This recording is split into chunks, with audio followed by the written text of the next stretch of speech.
இந்த வீடியோவில் வந்து எப்படி நாங்கள் வந்து இந்த பிடிஎஃபை ரெடி பண்ணியிருக்கோம், வேர் டு ஸ்டடி ரெடி பண்ணியிருக்கோம் அப்படிங்கிற ஒரு ஐடியா கிடைக்கும். இப்போ தான் நம்ம சேனலை ஃபர்ஸ்ட் டைம் பார்க்குறீங்கன்னா, நம்ம சேனலில் TNPSC group 1 mains related content post பண்ணிகிட்ருக்கோம்.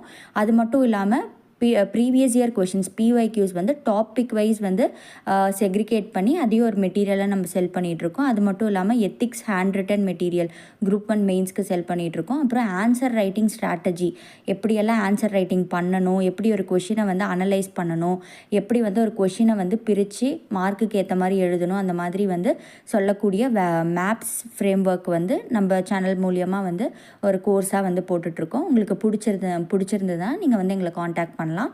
ஸோ இன்றைக்கான வீடியோவில் பார்க்கலாம். பாலிட்டியில் வந்து என்னென்னு பார்த்தீங்கன்னா, சிலபஸை வந்து டாபிக் வைஸ் வந்து சிலபஸ் டாப்பிக்கை பிரிச்சிருப்போம்.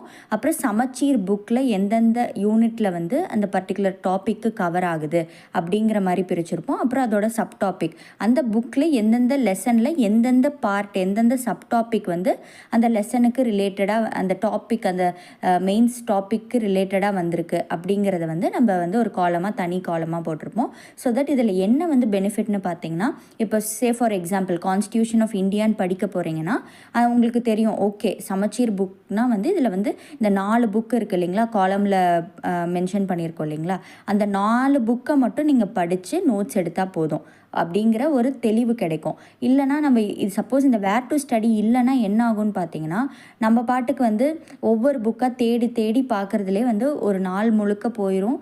அப்புறம் எண்ட் ஆஃப் த டே வந்து எதுவுமே படிச்சிருக்க மாட்டோம். ஓகேங்களா? ஸோ அந்த டைம் வேஸ்டேஜை கம்மி பண்ணுறது தான் வந்து இந்த வேர் டு ஸ்டடியோட ஒன் ஆஃப் த பெனிஃபிட். ஓகேங்களா?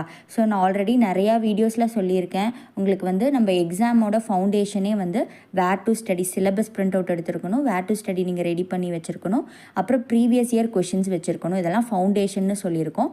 ஸோ